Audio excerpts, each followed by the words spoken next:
सो बच्चों, आज का जो हमारा टॉपिक है नेक्स्ट वो है कि एक चार्ज पार्टिकल को यूनिफॉर्म इलेक्ट्रिक फील्ड में एंटर करवाएंगे और यूनिफॉर्म इलेक्ट्रिक फील्ड के उसको परपेंडिकुलर हम एंटर करवाएंगे और देखेंगे कि उसका जो पाथ है वो बेसिकली पैराबोलिक होगा। ये प्रूव करने जा रहे हैं हम, ठीक है। सो क्वेश्चन ये बनता है कि प्रूव करिए, prove that path of projectile, बोलेंगे यहाँ पे path of charge particle moving perpendicular to electric field is parabolic. ये है क्वेश्चन, ठीक है। सो यदि ये चार्ज पार्टिकल मैग्नेटिक फील्ड के इलेक्ट्रिक फील्ड के परपेंडिकुलर है तो इसका हमने पाथ प्रूव करना है कि ये पैराबोलिक होगा। ओके, सो यदि मैं यहाँ से आपको बताऊँ कि ये है आपकी इलेक्ट्रिक फील्ड, ये लगी हुई इलेक्ट्रिक फील्ड आपकी, ठीक है। ये ऐसे है, मान लो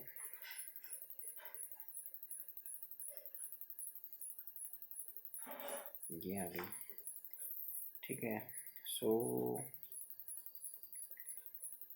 इस इलेक्ट्रिक फील्ड को हम ऐसे रिप्रेजेंट करेंगे, ये ओके। सो ये है आपकी इलेक्ट्रिक फील्ड, ओके।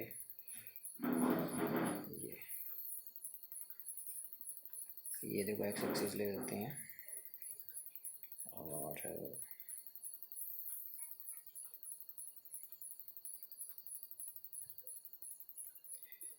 ये आपकी आगे देखिए एक्स एक्सिस और ये आ गई आपकी वाई एक्सिस और ये आपकी यहाँ पे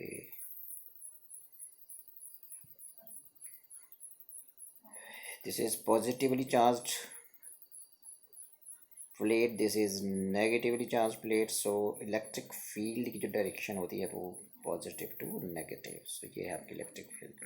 सपोज करिए आपका जो चार्ज पार्टिकल जिसके बारे में बात कर रहा हूँ वो आपका यहाँ से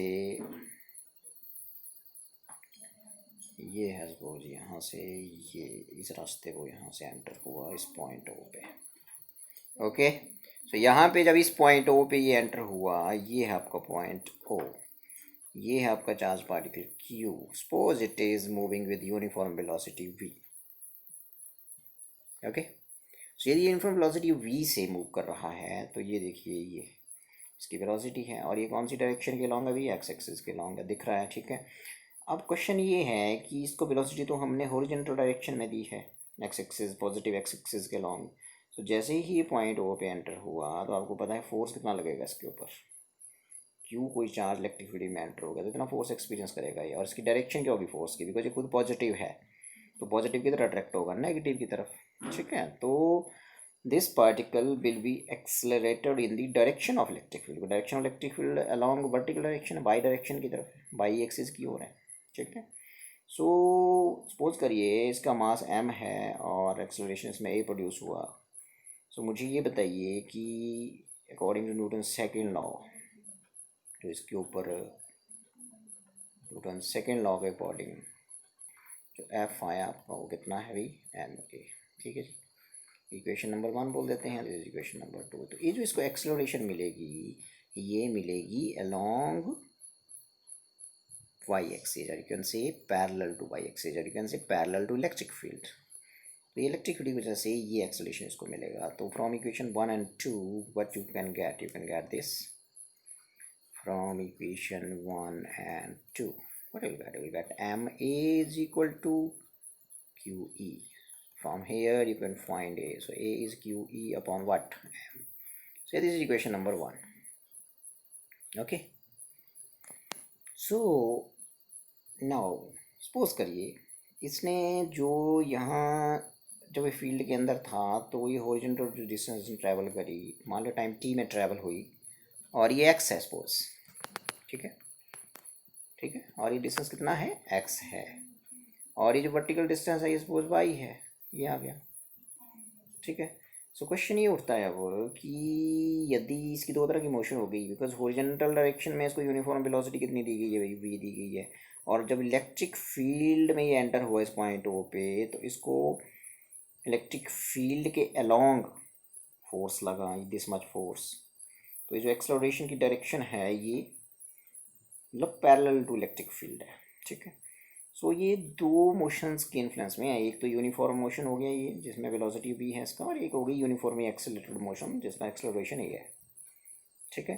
सो under the combined effect of these two it will move in A parabolic path. So this will be the parabola, ये देखिए ये तो ये है आपकी फील्ड के अंदर इसका पैराबोलिक पाथ, और फिर ये यहाँ से सीधा निकल जाएगा आगे को, ठीक है।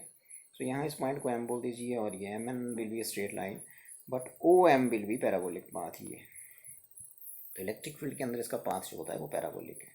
एंड दो तरह की मोशन बताई, it is this charge particle q is under the influence of two can say two motions. First is uniform motion and second one is uniformly accelerated motion. और जो uniformly accelerated motion है that is due to electric field, because parallel to electric field इसको force लगा इस तरफ ऊपर की तरफ लॉन्ग वर्टिकल डायरेक्शन, लेकिन इसकी यूनिफॉर्म वेलोसिटी कितनी थी हॉरिजॉन्टल डायरेक्शन में भी। सो under the combined effect of these to, uniform motion and uniformly accelerated motion, it moves along parabolic path, that is inside the electric field its path is parabolic, that is shown in the figure along OM, okay। सो जब ये field के अंदर था तो horizontal distance x को travel करने में कितना टाइम लगा, ठीक है। सो यदि मैं इसे यहाँ पे दो तरह की मोशन बोल दूँ तो एक होगी हॉरिजॉन्टल मोशन और दूसरी होगी वर्टिकल मोशन। तो हॉरिजॉन्टल मोशन के लिए जो मेरे को टाइम यहाँ लगेगा वो निकालना है मेरे को, ठीक है। तो S is equal to U T plus half at square लगा देते हैं। सो ये लिख दिया मैंने। अब यहाँ एस जो है वो बेसिकली एक्स है, देखो हॉरिजॉन्टल डायरेक्शन में देखिए, है ना। हॉरिजॉन्टल डायरेक्शन में वेलोसिटी कितना है, वी है, यू की जगह वी लिखिए। टाइम मान लो इसने हॉरिजॉन्टल डिस्टेंस ट्रैवल करने टी लिया। हॉरिजॉन्टल डायरेक्शन में एक्सेलरेशन नहीं है, मैं बार बार बोल रहा हूँ, एक्सेलरेशन इसको इलेक्ट्रिक फील्ड की वजह से मिला, और वो मिला फील्ड के अलोंग ऊपर की तरफ, तो वो नहीं है हॉरिजॉन्टल डायरेक्शन में, तो फिर यहाँ से जीरो आ गया। तो यहाँ से आप टी निकाल सकते हो। तो T is equal to X small V, this is equation number 3, ठीक है। अब इसके लिए आपने नेक्स्ट जो है वो यहाँ से वर्टिकल मोशन के लिए देख लेते हैं, ठीक है। So for vertical motion same equation you will apply this equation is s is equal to ut plus half at square, write it again. So you will get now when you see in vertical direction, तो vertical direction में जो distance इसने move करा, ये देखिए ये कितना distance है वर्टिकल डायरेक्शन में, बाई। और ध्यान से सुनेंगे, अब वर्टिकल डायरेक्शन डिस्टेंस बाई है, और जो इनिशियल वेलोसिटी थी वो कौन सी डायरेक्शन में थी, ये थी आपकी हॉरिजॉन्टल डायरेक्शन में। तो इनिशियल वेलोसिटी वर्टिकल डायरेक्शन में ये यू जीरो हो जाएगा, बिकॉज वर्टिकली नहीं मूव कर रहा था ये, initially it was moving with uniform velocity V along horizontal direction, okay. So यहाँ पुट करेंगे तो जब ये इलेक्ट्रिक फील्ड के अंदर था, यहाँ इसकी जगह बाई हो गया, यू नहीं है, जीरो है, प्लस इनिशियल वर्टिकल वेलोसिटी है ही नहीं, वो तो हॉरिजॉन्टल डायरेक्शन में है, वर्टिकल है ही नहीं, तो जीरो हाफ, और एक्सेलरेशन है भी, है ना, वर्टिकल डायरेक्शन में था ये स्क्वायर। सो यहाँ से आ जाएगा, तो यहाँ से यदि इसको हम सॉल्व करें तो by is equal to half, A की वैल्यू पुट कर दीजिए, ए की वैल्यू लिखिए ऊपर इक्वेशन 1 में, ये देखिए ये इस ए की वैल्यू को यहाँ पुट कर दीजिए, तो यहाँ गया ए की वैल्यू यहाँ पुट कर देंगे आप। So you will get Q E upon ये वाली वैल्यू, ये Q E upon M, Q E upon what M, this value of K, this value of A, and T की वैल्यू इक्वेशन 3 से put कर दीजिए। सो 1 और 3 का आपने यूज़ किया, ठीक है। यू आर यूजिंग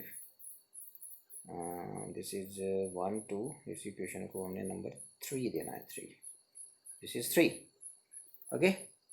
सो यहाँ पे वैल्यू पुट कर दीजिए, will get your answer, T is equal to X upon B है, इसको 3 और इसको फिर नंबर 4 जाएगा, ठीक है, ये नंबर 4 है। सो टी की वैल्यू है एक्स अपॉन बी, ये है वैल्यू टी की वैल्यू 4 से भरी और ए की वैल्यू 3 से भरी, तो आपने यहाँ लिखना बिकॉज फ्रॉम 3 एंड 4, ये लिख दिया, 3 एंड 4 से हमने वैल्यू पुट करी। तो यहाँ से बाई इज इक्वल टू आ जाएगा, ये देखिए जो सारा है यहाँ पे ये वाला, इसको लिख दीजिए, ये कांस्टेंट है Q E upon 2m v², ये आ गया सारा कांस्टेंट, और आगे बचा x², बिकॉज यहाँ Q charge particle, charge constant, electric field uniform है, 2 कांस्टेंट, m कांस्टेंट, वेलोसिटी भी इसकी यूनिफॉर्म थी, ओरिजिनल डायरेक्शन में हमने बताया था शुरू वाली जो वेलोसिटी थी, ठीक है। तो ये k आ गया सारा कांस्टेंट, सो यहाँ से y is equal to kx², which is equation of parabola, ठीक है। सो ये तो देयरफॉर इसका पाथ जो होगा इलेक्ट्रिक फील्ड के अंदर वो कैसा होगा अभी, पैराबोलिक पाथ, ठीक। सो यहाँ यदि आप बड़े ध्यान से देखें तो एक और चीज़ यहाँ पे आ रही है, ये देखो क्यू अपॉन एम, किसी भी चार्ज के लिए उसका कोई चार्ज पार्टिकल है उसके ऊपर चार्ज क्यू है तो उसका मास भी होगा, तो क्यू अपॉन एम जो है इसको बोलते हैं स्पेसिफिक चार्ज, ठीक है, what is called specific charge. So यदि आप बड़े ध्यान से देखें तो स्पेसिफिक चार्ज ये क्यू अपॉन एम है। सो यहाँ से जो आपका y है वो डायरेक्टली प्रोपोर्शनल टू क्या आ गया, क्यू अपॉन एम, यदि बाकी सारे को कांस्टेंट मान लें हम। सो जो वर्टिकल डिफ्लेक्शन इसमें प्रोड्यूस हुई, जो मैं बता रहा था, ये वर्टिकल, ये वाली, ये y जो है, तो vertical deflection will depend upon what, specific charge, because ये सारा का सारा आपका मैंने बताया अभी क्या है, ये स्पेसिफिक चार्ज है। This vertical deflection will depend upon what, specific charge.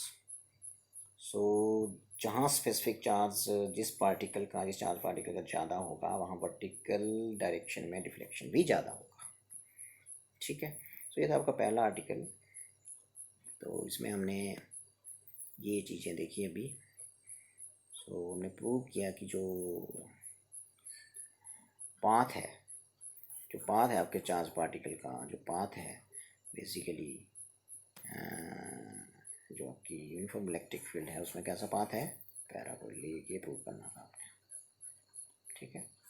सो हमने एक चार्ज पार्टिकल ले लिया जिसको जो यूनिफॉर्म इनिशियल वेलोसिटी v दी हॉरिजॉन्टल डायरेक्शन में, और जैसे ही पॉइंट ओ पे यूनिफॉर्म इलेक्ट्रिक फील्ड में एंटर हुआ तो इसने फोर्स एक्सपीरियंस किया ड्यू टू इलेक्ट्रिक फील्ड, ठीक है, along the direction of field ये फोर्स लगा, इसकी जो डायरेक्शन है फोर्स की वो अलॉन्ग द डायरेक्शन ऑफ ई है, मतलब वो अलॉन्ग वाई एक्सिस, एक से अलॉन्ग पॉजिटिव वाई एक्सिस, ठीक है। लेकिन इनिशियल वेलोसिटी इसका कितना था, v था, वो हॉरिजॉन्टल डायरेक्शन में था, और ऊपर की तरफ इसको इलेक्ट्रिकल फोर्स लगा, under the combined effect of these two it moves along this path inside the electric field, और जब ये लीव कर जाएगा इलेक्ट्रिक फील्ड को पॉइंट एम पे, then continues to move in a straight line due to inertia of motion, ठीक है। और यदि हम इस पाथ के ऊपर यदि हम टेंजेंट ड्रॉ करते हैं यहाँ से, तो टेंजेंट इसी लाइन पे जाएगा, ठीक है।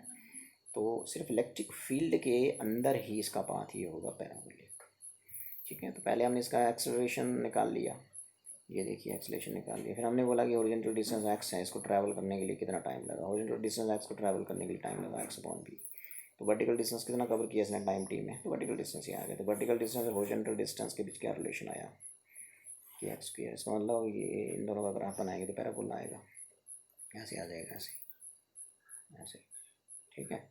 तो ये y है, इधर को आपका x, तो ये प्रूव करना था।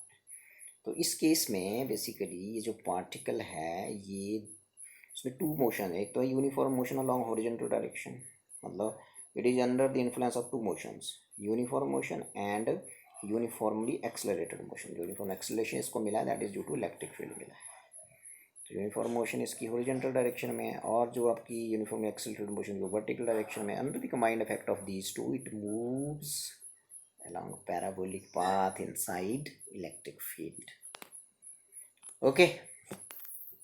सो ये था आपका आर्टिकल। अगला जो आर्टिकल है आपका वो है कि ये चार्ज पार्टिकल यदि मैग्नेटिक फील्ड में एंटर हो जाए तो क्या होगा, यदि ये चार्ज पार्टिकल मैग्नेटिक फील्ड में एंटर हो जाए तो क्या होगा, very important question and let us do it now. And ये है आपका motion of A charge particle, motion of a charge particle having charge q in uniform magnetic field, ठीक है, यूनिफॉर्म मैग्नेटिक फील्ड, ठीक है जी। या तो इसमें 3 केस बनेंगे, ठीक है। तो जो आपका पहला केस है, केस 1, वो है कि व्हेन q मूव्स पैरेलल और anti parallel to magnetic field. Okay, तो इसका बोलने का मतलब ये हो गया कि यदि चार्ज पार्टिकल मैग्नेटिक फील्ड में एंटर हुआ लेकिन वो फील्ड के पैरेलल मूव कर रहा था, वेलोसिटी v से मूव करेगा, एंटी पैरेलल मूव कर रहा था, तो कितना फोर्स लगेगा उसके ऊपर, वो आपको पहले पता होना चाहिए। तो फोर्स आपको पता ही है, मैग्नेटिक फील्ड में जो फोर्स का फॉर्मूला होता है वो ये होता है। अब यहाँ थीटा या पैरेलल टू फील्ड होगा तो ऐसे इलेक्ट्रिक फील्ड मैग्नेटिक फील्ड लगाई है आपने ये, और इसी की डायरेक्शन में ये मूव करे जा रहा है वेलोसिटी v से। है कौन? ये चार्ज क्यू। तो कितना फोर्स लगेगा इस चार्ज क्यू पे? फोर्स नहीं लगेगा, बिकॉज जीरो लगेगा, बिकॉज साइन जीरो क्या होता है? जीरो, तो फोर्स जीरो है। और यदि यही ऐसे मैग्नेटिक फील्ड है v, और यदि ये पार्टिकल q है, यदि ये anti parallel to field move कर रहा है ऐसे विद वेलोसिटी v, तो एंगल कितना बन गया? 180 डिग्री। किसके बीच? इसकी वेलोसिटी एंड मैग्नेटिक फील्ड के बीच। समझ रहे हैं ना? So now you will put here theta 180, तो 180 पुट करेंगे तो भी तो एफ जीरो आएगा। सो ये सीखा आपने यहाँ से कि जब एक चार्ज पार्टिकल क्यू पैरेलल और एंटी पैरेलल, ठीक है, मैग्नेटिक फील्ड के पैरेलल और एंटी पैरेलल मूव करता है तो उसके ऊपर जो फोर्स है वो जीरो है। ठीक है, तो जितनी वेलोसिटी से इधर को जा रहा था, जैसे इधर जा रहा था पॉजिटिव एक्स एक्सिस की तरफ ये, ठीक है, राइट साइड को जा रहा था, इतनी वेलोसिटी से चलता रहेगा, it continues to move in a straight line in this direction, इधर इधर को, है ना। और यदि ये मतलब पैरेलल टू बी, और यदि ये इधर को मैग्नेटिक फील्ड की वजह से इसके ऊपर एडिशनल कोई फोर्स नहीं लगेगा, it continues to move with same velocity anti parallel to B. तो ये सीखा आपने यहाँ से, ठीक है। तो याद रखेंगे केस 2, सपोज करिए ये चार्ज पार्टिकल मैग्नेटिक फील्ड में मूव कर रहा है लेकिन परपेंडिकुलर टू मैग्नेटिक फील्ड कर रहा है। अगर इसकी वेलोसिटी और मैग्नेटिक फील्ड के बीच जो एंगल है वो 90 डिग्री है, परपेंडिकुलर है एक दूसरे के, ठीक है। तो यदि वो परपेंडिकुलर हैं तो फिर आपने फोर्स निकाल देना। तो कितना बनेगा? मान लो ये आपकी मैग्नेटिक फील्ड है, ये वेलोसिटी है इधर को, what is the angle now? 90 degree. Maximum force will experience Q V V sine 90, ठीक है, Q V V sine 90 degree. Sine 90 आपको पता है maximum value sine 90, maximum value of sine theta that is 1, so maximum force will experienced by this particle Q V V, ठीक है जी। अब suppose करिए इस केस में यदि मैंने, ध्यान सुनेंगे अब, यदि मैंने मैग्नेटिक फील्ड ऐसे लगाई है, सपोज क्रॉस फील्ड है, क्रॉस फील्ड मैंने बताई है कि perpendicular to plane of paper and invert ये है। तो यदि ये इसमें मूव कर रहा है और ये जो फोर्स है बेसिकली जो आएगा, ठीक है, बिकॉज ये क्रॉस प्रोडक्ट होता है यहाँ पे, तो डायरेक्शन जो भी फोर्स की यहाँ पे direction of F vector is perpendicular to what? B, and also perpendicular to what? B, ये, ठीक है। सो अब आपको पता है कि फोर्स परपेंडिकुलर है वेलोसिटी के, तो अपने सेंट्रीपिटल फोर्स पढ़ा है, देखो ऐसे, ठीक है। यदि मैं सेंट्रीपिटल फोर्स की बात करूँ तो वो हमेशा किसी पार्टिकल पे लगता है सेंटर की तरफ, और यदि मान लो ये पार्टिकल मूव कर रहा है आपका एंटी क्लॉकवाइज डायरेक्शन, तो इस पॉइंट पे वेलोसिटी या डिस्प्लेसमेंट का डायरेक्शन देना है, then you will draw a tangent, draw कर दिया, ये वेलोसिटी की डायरेक्शन हो गई। तो ये एंगल एफ और बी में कितना बना? 90। तो आपने ये सीखा कि वेलोसिटी और फोर्स में जब एंगल 90 है तो इस पार्टिकल को सेंट्रीपिटल फोर्स लगता है सेंटर की तरफ। तो इसका मतलब अब ये जो पार्टिकल मूव कर रहा है 90 डिग्री पे मैग्नेटिक फील्ड में, इस फोर्स की वजह से इसको क्या लगेगा? सेंट्रीपिटल फोर्स एक्सपीरियंस करेगा, ये due to this magnetic force इसके ऊपर लगा। This particle will experience centripetal force and hence it will move in a circular path. Okay, तो ये सर्कुलर पाथ में मूव करेगा। अब तो जैसे हमने ये सर्कुलर पाथ ले लिया इसका, तो ये यहाँ मूव करेगा ऐसे, ठीक है। अब यहाँ पे मैंने बताया था कि यहाँ पे ये जो फोर्स की डायरेक्शन होगी वो कहाँ होगी? सेंटर की तरफ। और वेलोसिटी यदि ऐसे मूव कर रहा है तो फिर वेलोसिटी की डायरेक्शन ऐसे आ जाएगी, ये वी वेक्टर आ जाएगा, और फिर इन दोनों में एंगल 90 हो जाएगा, ठीक है। तो पार्टिकल जब मैग्नेटिक फील्ड के परपेंडिकुलर जा रहा है तो इसके ऊपर मैक्सिमम फोर्स लगाएगी मैग्नेटिक फील्ड ये, और फोर्स की वैल्यू होगी क्यू बी बी, और इस फोर्स की वजह से वो कौन से पाथ में मूव करेगा? सर्कुलर पाथ में। यही फोर्स सेंट्रीपिटल फोर्स का सोर्स बन जाएगा, ये वाला फोर्स। तो it will move in a circular path in a plane perpendicular to what? Magnetic field. Okay, this charge particle Q will move in a circular path in a plane, and that plane should be perpendicular to what? That plane will be perpendicular to magnetic field. ठीक है. So particle will move in circular path, particle will move in a circular path in a plane perpendicular to magnetic field. Okay. So ये सीखा आपने कि जब ये एक charge particle जिसके ऊपर चार्ज क्यू है, वेलोसिटी पी से मैग्नेटिक फील्ड में एंटर होगा, लेकिन मैग्नेटिक फील्ड के परपेंडिकुलर एंटर होगा, मैग्नेटिक फील्ड की वजह से जिसमें मैक्सिमम फोर्स लगेगा, and due to that it will move in a circular path. ये सीखा हमने यहाँ से. अब सर्कुलर पाथ में यदि मूव कर गया तो इसमें आप ये कुछ निकाल सकते हैं भी जी. रेडियस क्या है सर्कुलर पाथ का, रेडियस निकाल लो. वेलोसिटी कितने से मूव कर रहा था, एक चक्कर को पूरा करने के लिए कितना टाइम लिया इसने, टी निकाल लो. फ्रीक्वेंसी निकाल लो. सर्कुलर मोशन से रिलेटेड जो चीज़ें आपने पढ़ी हैं. तो हमने बोला कि जो मैग्नेटिक फोर्स लगा ये वाला, ये इसने उसको सेंट्रीपिटल फोर्स दिया. मतलब सेंट्रीपिटल फोर्स क्या होता है, M B square upon R. दोनों फोर्स को क्रिएट कर दीजिए. ठीक है. तो यहाँ से वी वी कैंसिल हो गया. ठीक है. तो यहाँ से आर निकाल दो. तो R is equal to M V upon Q B. तो इतनी रेडियस होगी इस पाथ की जिसमें ये मूव कर रहा है, ये रेडियस ऑफ पाथ ये. ठीक है. वेलोसिटी निकाल लो यहाँ से. ठीक है. टाइम पीरियड निकाल लो भी. टाइम पीरियड क्या होता है, total length of the path. Total length क्या होती है, सर्कमफेरेंस हो गया इसमें, अपॉन कितनी वेलोसिटी से जा रहा था. ठीक है. तो यहाँ पे आप 2 पाई अपॉन वी, आर की वैल्यू ये पुट कर दो. यहाँ इक्वेशन नंबर इसको आप 1 बोल दो. 1 से आर की वैल्यू पुट करेंगे, M V upon what, Q B. तो वी विल गेट कैंसिल. तो what you will get, so you will get now ये टी जो है यहाँ से वो कितना आ जाएगा. तो यहाँ से जो आपका टी है बेसिकली वो आ जाएगा 2 पाई एम अपॉन. सो एक रोटेशन को पूरा करने के लिए इतना टाइम लेगा. ठीक है. और यदि मैं आपसे फ्रीक्वेंसी पूछूँ तो frequency is reciprocal of time period, then it will be Q B upon what, 2 pi M. ठीक है. यदि कोई आपसे एंगुलर फ्रीक्वेंसी पूछ रहे तो ओमेगा क्या होता है, 2 पाई एफ. ठीक है. तो एफ़ की वैल्यू यहाँ पुट कर दीजिए. तो 2 पाई से मल्टीप्लाई करेंगे तो ओमेगा आ जाएगा 2 पाई क्यू बी. ठीक है. ये एफ़ की वैल्यू पुट कर दीजिए. ये आ जाएगा 2 पाई Q B upon 2 pi M. ये आ गया. ये क्यू बी अपॉन एम आ जाएगी. ये नहीं आएगी, चेक कर लीजिए. सो रेडियस ऑफ पाथ हमने यहाँ से निकाल ली है, देखिए आई है. उसके बाद फिर हमने बोला कि ठीक है जी टाइम पीरियड निकाल लेते हैं. Time taken to complete 1 rotation ये निकल गया. और फिर फॉर्मूला आपके पास ही आ जाएगा, 2 पाई अपॉन आर आ जाएगा यहाँ से, M B upon Q B. ठीक है. ये आ गया. और फिर 2 pi M upon Q B आ गया. Time period square root frequency आ गया. और 2 पाई एफ कर दिया. तो फिर multiply 2 cancel Q B upon है. तो एंगल फ्रीक्वेंसी. ओके. इसको जायरो फ्रीक्वेंसी भी बोलते हैं, जी बाई आर ओ. ठीक है. ये सो बेसिकली यदि मैं यहाँ पे देखूँ तो जो टाइम पीरियड है इसका, ये टाइम पीरियड है, फ्रीक्वेंसी है. बेसिकली ये देखो तो टाइम पीरियड नहीं कर रहा है डिपेंड किस चीज़ पे.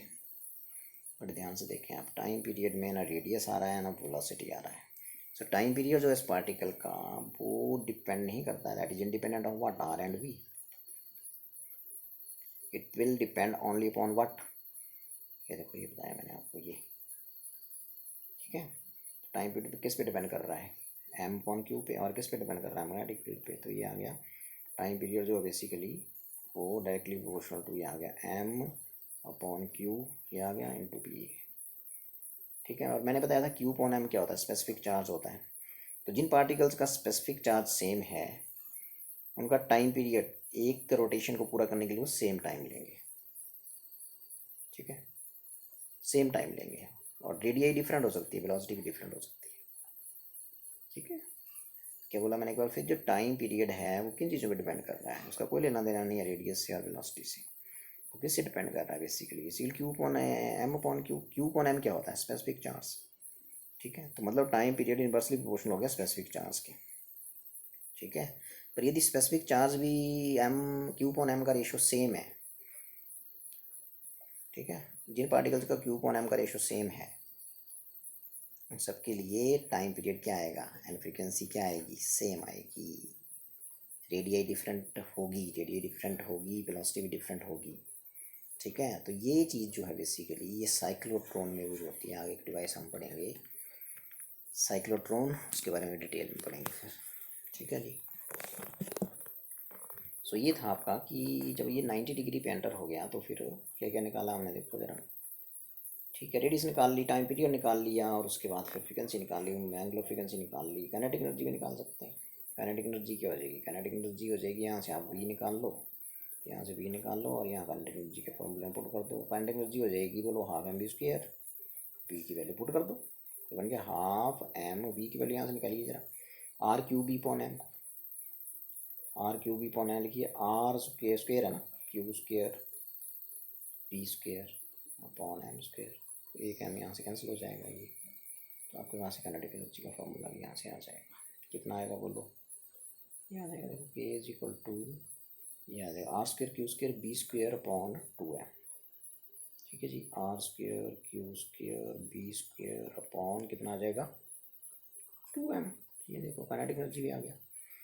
ठीक है, सो काइनेटिक एनर्जी भी निकाल दी हमने, और इसकी काफ़ी चीज़ें जो सर्कुलर पाथ में मूव करा। तो ये सीखा आपने यहाँ से कि यदि कोई charge particle Q magnetic field के परपेंडिकुलर वेलोसिटी वी से एंटर हो जाए, तो वो मैग्नेटिक फील्ड उसको मैक्सिमम फोर्स लगवाएगी, और वो मैक्सिमम फोर्स जो लगेगा वही सोर्स बनेगा सेंट्रीपिटल फोर्स का। इसका इसके ऊपर सेंट्रीपिटल फोर्स लगेगा, mean it will move in a circular path. उसमें मूव कर गया तो रेडियस निकाल दो पाथ का, यहाँ से वेलोसिटी भी निकाल सकते हैं, टाइम पीरियड निकाल दो एक रोटेशन का, फ्रीक्वेंसी निकाल दो एक रोटेशन की, सॉरी ये फ्रीक्वेंसी निकाल दो पर सेकेंड है, जो आपकी नंबर ऑफ रोटेशन पर सेकेंड होती है। ठीक है, फिर मैंने एक बात करी थी यहाँ की टाइम पीरियड और फ्रीक्वेंसी का कोई लेना देना नहीं है, क्योंकि टाइम पीरियड फ्रीक्वेंसी के फॉर्मूले में क्या नहीं आता, आर और वी नहीं आते। तो जिन पार्टिकल्स का स्पेसिफिक चार्ज सेम है, all the particles having same M Q upon M, they will have same time period. ठीक है, they will have same time period, time taken to complete one rotation. Okay, और radius उनकी different हो सकती है। ठीक है, वेलोसिटी भी डिफरेंट हो सकती है, वेलोसिटी और रेडियस भी क्या होगी, डिफरेंट होगी, बिकॉज जो टाइम पीरियड है वो सिर्फ यूनिवर्सली प्रोपोर्शनल टू क्या बताया मैंने, specific charge vector Q upon M होता है ना, and directly proportional to magnetic field. ठीक है, तो यदि सेम मैग्नेटिक फील्ड में एंटर हो रहे हैं वो पार्टिकल्स जिनके लिए क्यू अपॉन सेम है, ठीक है, तो फिर वो टाइम पीरियड होगा एक रोटेशन को पूरा करने के लिए वो कितना टाइम लेते हैं वो सेम होगा। ठीक है, और वो अलग अलग रेडियस और वेलोसिटी के लिए वो सेम होगा। ठीक है, सो ये था आपका कि वो फील्ड के परपेंडिकुलर एंटर हो गया। ठीक है जी, अब देखो ना यहाँ पे हमने ये भी कर लिया कि फील्ड के पैरेलल गया, एंटी पैरेलल गया, तो स्ट्रेट लाइन में मूव करा, वो जैसे चला वैसे चलता रहा, मतलब मैग्नेटिक फील्ड की वजह से फोर्स है जीरो लगा, और इसमें मैक्सिमम फोर्स लगा, उसकी वजह से सर्कुलर पाथ में चला गया। ठीक है, 90 डिग्री पे। तो देखिए दो एंगल हमने कर लिए। ठीक है, ये 0 और 180 वाला ही हो गया, और 90 डिग्री वाला ही हो गया। ठीक है, अब इन तीनों एंगलों को छोड़ के यदि वो किसी और एंगल पे एंटर हुआ, 0 180 पे भी नहीं एंटर हुआ, 90 पे भी नहीं एंटर हुआ, तो फिर तो उसका पाथ है वो कैसा होगा, ये पढ़ने जा रहे हैं अभी हम। ठीक है, सो अब हम करेंगे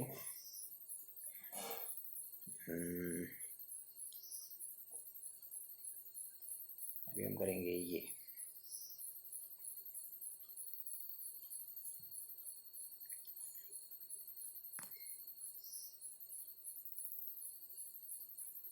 सो केस 3 उसकी मोशन स्टडी करेंगे, जब वो motion of charge particle in magnetic field when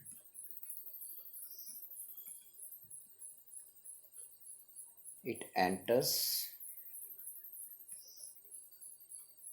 at an angle other than का मतलब इनको छोड़ के, अदर दैन क्या क्या 0 180 एंड कौन सा होता है 90, इन एंगल्स को छोड़ के यदि वो मैग्नेटिक फील्ड में एंटर होता है तो फिर उसको कौन सा और कैसा कितना फोर्स लगेगा और उसका पाथ कैसा होगा, ये क्वेश्चन है।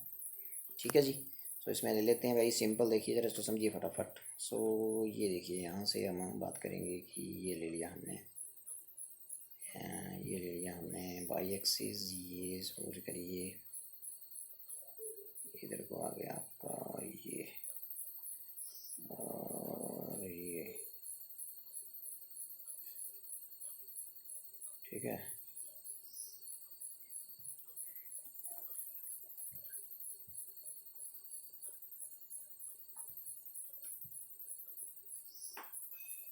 सो सपोज करिए ये अभी एक्स एक्सिस के अलॉन्ग मैग्नेटिक फील्ड लगा दी मैंने इधर को, ठीक है। और ये चार्ज पार्टिकल जो है बेसिकली ये बाई एक्सिस आ गई, ये आ गई जेड एक्सिस, और ये चार्ज पार्टिकल यहाँ मैग्नेटिक फील्ड में ऐसे एंटर हुआ, ऐसे विद वेलोसिटी v, ठीक है जी।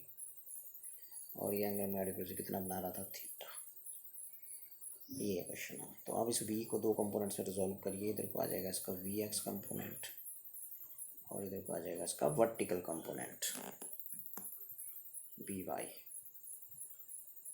ठीक है। So suppose charge particle q, suppose it enters in magnetic field at an angle theta with it, resolve its velocity into two components, V X हो गया वी कॉस थीटा और V Y जो होगा वो आपको पता ही है वी साइन थीटा, ठीक है। सो नाउ जो इसके ऊपर फोर्स लगेगा, force on Q due to V X, ये निकालते हैं। सो वी एक्स को देखिए और बताइए कि वी एक्स तो भी फील्ड की डायरेक्शन में ही है, फोर्स कितना लगेगा इसके ऊपर। हाँ, क्या होता है फोर्स का फॉर्मूला, ये लगेगा साइन जीरो, थीटा जीरो है यहाँ, कोई फोर्स नहीं लगेगा। इसका मतलब क्या हो गया, it continues to move with velocity V X, पहले किया हमने ये, it continues to move with velocity V X parallel to B, ठीक है। सो along straight line, so it continues to move, no force will act on this, it continues to move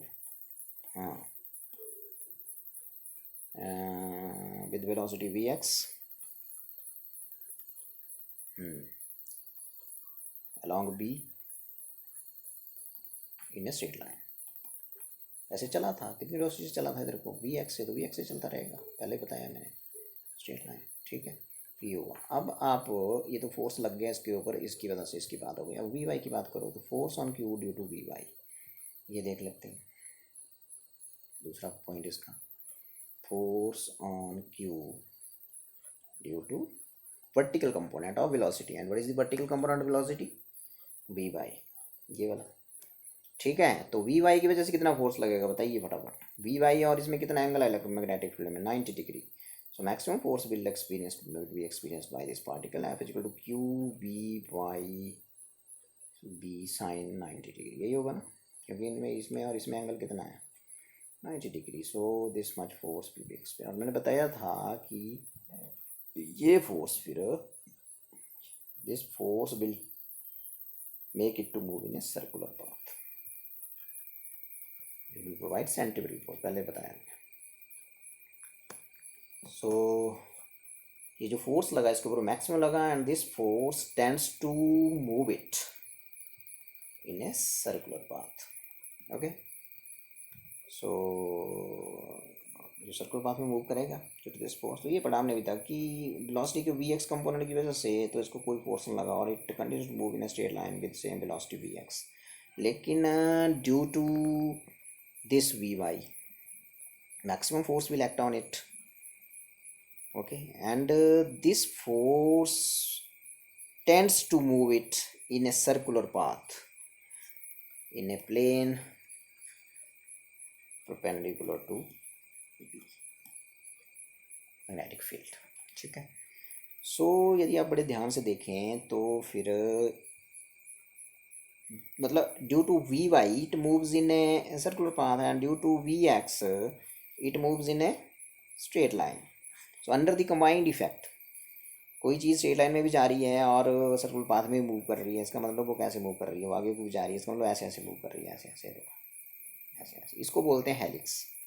so under the combined effect of these to, under the combined effect और कहते resultant जो इसके ऊपर आएगा, resultant in दोनों paths का, किसका, straight line का और किसका भी सर्कुलर पाथ का। कोई चीज़ आगे भी जा रही है स्ट्रेट लाइन में और आगे घूम भी रही है तो फिर ऐसे जाएगी वो, ऐसे आगे को ऐसे जाएगी, आगे को ऐसे घूमती हुई निकलेगी, ऐसे, समझे बात मेरी, समझे। इसको बोलते हैं helix, this path is called helix, coiled path है ये, हेलिक्स बोलते हैं उसको, हेलिक्स। और यू कैन से हेलिकल पाथ, ये हेलिकल पाथ, और यू कैन से coiled path, COILED, coiled path, ठीक है। तो बेसिकली क्या हुआ कि ये जो पार्टिकल है यहाँ पे, ये देखो, ये इसको हम यहाँ से थोड़ा सा ठीक कर देते हैं। तो सो ये कॉइल पाथ फिर आपने यहाँ पे बना देना है, बिकॉज वी एक्स और ये ठीक है, ये ऐसे जा रहा था इधर को वेलोसिटी से, तो यहाँ से फिर ये जो पार्टिकल है बेसिकली ये ऐसे मूव करेगा, ऐसे मूव करेगा। ये है वो आपका हेलिकल पाथ, ठीक है जी। सो ऐसे मूव किया, ये देखो ऐसे ऐसे। कैसा पाथ हुआ ये? Helical path is basically combination of two paths, एक सर्कुलर और एक कौन सा भी स्ट्रेट लाइन। आगे को भी जाना और घूमना भी, उसका मतलब ऐसे चलना पड़ेगा फिर। तो पाथ ऑफ द पार्टिकल्स, अब ये इन तीनों एंगलों को छोड़ के मैग्नेटिक फील्ड में एंटर हुआ। किसी ने बोला 45 डिग्री में एंटर हुआ, तो 45 इन तीनों में तो नहीं आता, तो पाथ कैसा होगा बोलो? हेलिक्स यहाँ रखेंगे, ठीक है। अब इस हेलिक्स की आप किसी पाथ में भी हम वही चीज़ें करेंगे, जैसे इसमें मैक्सिमम फोर्स कितना लगा, इसको थोड़ा आगे करते हैं, बिल्कुल सेम चीज़ वो करनी है। फोर्स लगा ये F is equal to maximum force जो लगा था बी वाई कंपोनेंट की वजह से, वो ये लगा था। सो मैंने बोला इसकी वजह से ये सर्कुलर पाथ में मूव करेगा in a plane perpendicular to magnetic field, और यही फोर्स फिर सेंट्रीपिटल फोर्स का सोर्स बन जाएगा। तो एम वी स्क्वेयर बटे क्या वी आर, लेकिन वी यहाँ वी वाई है, वर्टिकल कंपोनेंट है वेलोसिटी का। तो ये देखो ये, अब यहाँ से फिर रेडियस निकाल दो, एक वेलोसिटी कैंसिल हो जाएगी यहाँ से ये वाली। तो यहाँ से रेडियस कितना आ जाएगा बोलो? R is equal to M V Y upon क्या वी क्यू बी, ये आ जाएगा, ठीक है। सो यहाँ से यदि ये रेडियस आ चुका है आपका, तो फिर यहाँ से आप मैंने मतलब कि कुछ निकाल सकते हैं और भी, वेलोसिटी निकाल लो यहाँ से, ठीक है। और फिर यदि हम यहाँ से आगे चलें तो टाइम पीरियड निकाल देंगे। तो टाइम पीरियड क्या होगा? Circumference upon velocity, velocity V Y है। अब आर की वैल्यू भर दो यहाँ पे, 2 pi upon V Y, what is value of R? M V Y, यहाँ पुट करिए M V Y upon what Q B, cancel करिए, B Y will get cancel. So time period जो होगा, time taken to complete one rotation, जब ये circle path move कर रहा है, that will be equal to 2 pi M upon Q B. ये देखो आ गया टाइम पीरियड, और फ्रीक्वेंसी हो जाएगी 1/t, एंड इसका उलट कर दीजिए Q B upon 2 pi M, ठीक है। तो रेडियस निकल गई, ठीक है। बी वाई की वैल्यू यहाँ ध्यान रखें, बी वाई की जो वैल्यू है बेसिकली वो क्या है? वी साइन थीटा, ठीक है। तो बेसिकली ये जो आर है ये है M V sine theta upon Q, ये है, ठीक है। तो यहाँ से इसकी हम रेडियस निकाल सकते हैं, ठीक है। तो ये है रेडियस, टाइम पीरियड भी निकल गया और ये फ्रीक्वेंसी भी निकल गई, ठीक है जी। सो इस केस में एक और टर्म आती है, that is called pitch of helix, PITCH, pitch of helix. इसका सिंबल P बोल दो। ये सिंपली क्या होती है? ये होती है लीनियर डिस्प्लेसमेंट आगे की तरफ, इधर को linear displacement along the direction of B, ठीक है, in one rotation, ठीक है। क्या बोला मैंने? Linear displacement, it is the linear displacement, linear distance लिख दो, linear distance of charged particle Q along the direction of B magnetic field in one rotation, एक रोटेशन में कितना डिस्टेंस इसने along the direction of magnetic field travel किया। इसका मतलब क्या हो गया? जो आपकी पिच होगी बेसिकली वो हो जाएगी P इज इक्वल टू, और इस डायरेक्शन में कितनी थी वेलोसिटी? यहाँ पे मेरे को बताओ, यहाँ पे वेलोसिटी कितनी थी? वी एक्स थी, इधर को वी कॉस थीटा थी, मतलब तो लीनियर उस मैग्नेटिक फील्ड के लॉन्ग वेलोसिटी क्या था? वी एक्स था, मल्टीप्लाइड बाई डिस्टेंस क्या होती है? वेलोसिटी इनटू एक रोटेशन में तय की गई दूरी। एक रोटेशन में तय की गई दूरी कितनी होगी? डिस्टेंस होगी वेलोसिटी इनटू टाइम, ठीक है। तो टाइम मीन्स कैपिटल T, ठीक है। So it is the linear distance charge particle का along the direction of V in one rotation. ठीक है, तो इसको टाइम क्या लेना है, एक रोटेशन ले कितना टाइम होता है ये, और डिस्टेंस क्या होती है, वेलोसिटी इनटू टाइम होता है। तो वेलोसिटी की जगह यहाँ वी ये लिखना आपने, तो बन गया V cos theta into time period. एक रोटेशन में टाइम लिया गया टाइम, ये आपने ऊपर वैल्यू लिखी हुई है, देखो इसको यहाँ पुट कर दो। So what is the value, 2πm upon Q P, यही थी ना। सो आ गया आपका पी का formula, this is pitch of helix. ठीक है, सो इट इज़ नाउ कितनी 2πm V cos theta upon Q B.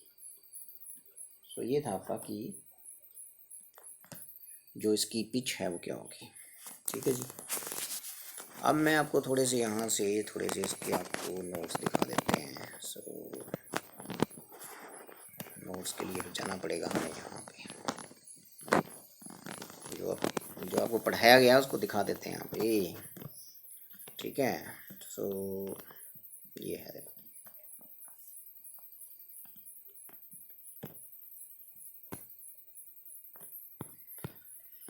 ये है जो अपने अभी हमने आपको करवाया, वो है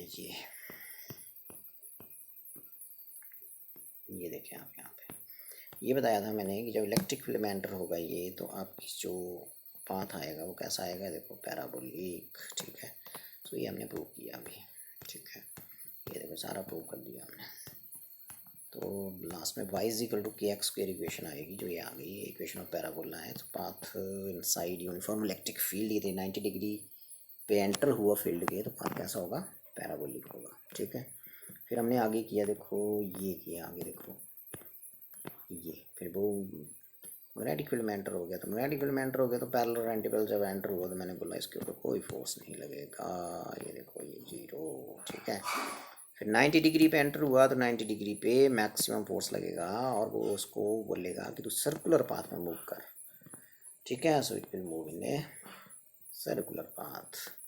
सो सर्कुलर में मूव करने के बाद रेडियस निकाल दो पाथ का, तो रेडियस निकल गया। फिर आप बाद में जाके इसका टाइम पीरियड निकाल दो, फिर फ्रिक्वेंसी निकाल दो, फिर काइनेटिक एनर्जी निकाल दो, एंगुलर फ्रिक्वेंसी निकाल दो। ये सारा कुछ हमने निकाल लिया और आपको बता दिया। फिर अभी जो बिल्कुल फ्रेश किया हमने वो था कि ये चार्ज पार्टिकल जो है बेसिकली ये अब एंटर कहाँ हुआ, देखो मैग्नेटिक फील्ड में एंटर हुआ, लेकिन इन तीनों एंगलों को छोड़ के, ये तीनों छोड़ के, ये वाले, समझ रहे बात को, तीनों एंगल को एक्सेप्ट दीज 3 एंगल्स। सो मैंने बताया कि इस कंपोनेंट की वजह से ये जो है, देखो इस कंपोनेंट वेलोसिटी की इस कंपोनेंट की वजह से स्ट्रेट लाइन में जाएगा, और इस कंपोनेंट की वजह से सर्कल में जाएगा। तो फिर ओवरऑल ये कैसे मूव करेगा, हेलिक्स में मूव करेगा, हेलिकल पाथ में। फिर उस हेलिक्स की हमने काफ़ी चीज़ें निकाली और रेडियस निकाल दिया पाथ का। फिर हमने बोला कि जी यहाँ से आप टाइम पीरियड निकाल दो, टाइम पीरियड निकाल दिया है, देखो निकाला ना टाइम पीरियड है, देखो टाइम पीरियड आ गया। फिर टाइम पीरियड का रेसिप्रोकल फ्रीक्वेंसी होती है, फ्रीक्वेंसी आ गई। और लास्ट में फिर मैंने बताया कि हम निकालेंगे पिच ऑफ हेलिक्स। फिर लिख दिया सारा कि वो स्ट्रेट लाइन में मूव करा था वेलोसिटी के वी एक्स कंपोनेंट की वजह से, और वी वाई कंपोनेंट की वजह से उसको सर्कुलर पाथ मिला था। तो अंडर दी कंबाइंड इफेक्ट ये कैसे पाथ में मूव करेगा, हेलिक्स। और एक्सिस जो होगी हेलिक्स की, that will be parallel to magnetic field. Okay, फिर पिच मैंने बता दिया और पिच का फॉर्मूला भी ड्राइव कर दिया। ठीक है, सो अब हम आगे चलेंगे और थोड़ा सा बात करेंगे कि साइक्लोट्रॉन एक मशीन होती है। ठीक है, वो आपको हम से दिखाएंगे साइक्लोट्रॉन। और ये है साइक्लोट्रॉन, ये देखिए ये है साइक्लोट्रॉन। तो बेसिकली साइक्लोट्रॉन क्या होता है, सुन लेंगे ध्यान से। साइक्लोट्रॉन एक ऐसा डिवाइस है जो पॉजिटिवली चार्ज पार्टिकल्स को हाई स्पीड पे एक्सेलरेट करना है, उसके लिए यूज़ होता है ये। ठीक है, और फिर ये जो पॉजिटिवली चार्ज पार्टिकल्स हैं ये न्यूक्लियर फिजिक्स में यूज़ होते हैं, इन एटम स्मैशिंग एक्सपेरिमेंट्स, और यू कैन से इन स्कैटरिंग एक्सपेरिमेंट्स ये यूज़ होते हैं in nuclear physics. Okay, research में यूज़ है। साइक्लोट्रॉन ये आपको दिख रहा है सामने, साइक्लोट्रॉन आपको पंजाब यूनिवर्सिटी चंडीगढ़ में मिल जाएगा, वहाँ पे है ये मशीन। सो बेसिकली ये positively charge particles like proton, neutron, alpha particle उनको एक्सट्रैक्ट करने के लिए यूज़ होता है, ठीक है। सो इसमें मैंने आपको ये चीज़ बताई कि इसका प्रिंसिपल क्या है। प्रिंसिपल इसका वही है कि कोई भी चार्ज पार्टिकल जब 90 डिग्री पे एंटर होगा इलेक्ट्रिक फील्ड में, ठीक है, 90 डिग्री पे एंटर होगा तो मैंने बताया कि वो कैसे पाथ में जाएगा, सर्कुलर पाथ में मूव करेगा, बताया मैंने आपको सर्कुलर पाथ में जाएगा वो, ठीक है। और इस सर्कुलर पाथ का रेडियस हम बढ़ा सकते हैं। ये देखो रेडियस बढ़ रहा है, यदि आप ध्यान से देखें, देखो रेडियस बढ़ रहा है, दिख रहा होगा आपको। इस सर्कुलर पाथ का रेडियस इंक्रीज किया जा सकता है यदि हम वहाँ पे सूटेबल एडजस्टेड इलेक्ट्रिक फील्ड लगाएंगे, ठीक है। सो उसकी वजह से उसका रेडियस जो सर्कुलर पाथ चार्ज पार्टिकल को मिलेगा उसका रेडियस इंक्रीज हो जाएगा, ठीक है। सो ये इसका प्रिंसिपल है कि 90 डिग्री पे जब एक चार्ज पार्टिकल क्यूब मैग्नेटिक फील्ड में एंटर होता है तो सर्कुलर पाथ में मूव करता है and radius of path can be increase by using suitable adjusted electric field, okay. So अब इसमें आप देखें बड़े ध्यान से, इसमें कंस्ट्रक्शन में होता क्या क्या है, दिख रहा है आपको, देखो यहाँ पे इसमें कुछ नहीं होता। ये दो बड़ी बड़ी डीज दिख रही हैं आपको, ये देखो ये है डी शेप में दिख रही है, D1 है, ये D2 है। ये बेसिकली मेटल की बनी हुई है, हॉलो है अंदर से, खाली है, ठीक है, बनी है मेटल की और अंदर से हॉलो है, ठीक है। और बेसिकली ये कंडक्टर्स ही हैं, इनके बीच में कुछ गैप है, ये गैप आपको दिख रहा है, देखो यहाँ पे गैप दिख रहा है, ठीक है। सो इनके परपेंडिकुलर, ये देखो नॉर्थ पोल है मैग्नेट का इधर, ठीक है, इनके परपेंडिकुलर ये यहाँ से नॉर्थ पोल और नीचे साउथ पोल है। सो मैग्नेटिक फील्ड की डायरेक्शन नॉर्थ से साउथ की तरफ होती है, देखो दिख रहे हैं आपको arrows. So magnetic field is applied perpendicular to plane of dees, ठीक है, डीज के प्लेन के परपेंडिकुलर होती है मैग्नेटिक फील्ड, ओके। सो ये क्या हो गया। और जो इलेक्ट्रिक फील्ड दिख रही है बेसिकली जो एंड्स हैं डीज के, जैसे ये देखो ये दोनों एंड्स यहाँ दिए हुए हैं, ये बेसिकली हाई फ्रिक्वेंसी ऑसिलेटर है, ठीक है, ये है वो इलेक्ट्रिक फील्ड, ठीक है, ऑफ वेरी हाई फ्रिक्वेंसी, ठीक है। तो ये डीज के गैप में एग्जिस्ट करेगी ये फील्ड, ये यहाँ जो आपकी डीज हैं डीज के अंदर नहीं एग्जिस्ट करेगी। मैंने बोला ये कंडक्टर्स ही होते हैं, तो कंडक्टर के अंदर इलेक्ट्रिक फील्ड तो होती ही नहीं। क्वेश्चन है कहाँ एग्जिस्ट करेगी, जो गैप दिख रहा है, गैप लिखा है देखो यहाँ पे, उस गैप में एग्जिस्ट करेगी ये इधर, ठीक है जी, ये यहाँ पे। सो ये थी इसकी कंस्ट्रक्शन। और लास्ट में जो पार्टिकल है बेसिकली ये सर्कुलर पाथ में इसकी रेडियस बढ़ती जाती है, बढ़ती जाती है, बढ़ती जाती है, और ये फाइनली जो है बेसिकली ये हिट करता है इस टारगेट को, ये दिख रहा है आपको टारगेट ये, और इस विंडो से बाहर आता है फाइनली, विंडो W दिख रही है, ठीक है। सो यहाँ पे अब इसकी थोड़ी सी वर्किंग देख लेते हैं, ठीक है। सो वर्किंग के लिए तो इसमें ये सिंपल देख लो, इसमें क्या क्या होता है ये मैंने बता दिया। इसमें सिंपली 2 मेटेलिक डीज हैं, ये D1 एंड D2, ठीक है, मेटल की बनी हुई है, ये हॉलो है अंदर से, और magnetic field is applied perpendicular to plane of this dees with the help of इस नॉर्थ एंड साउथ पोल, ठीक है। And suitable adjusted electric field is also applied, ये ends of the D's are connected to this high frequency oscillator, okay. So ये होगी construction इसकी। अब चलते हैं वर्किंग पे, ठीक है। सो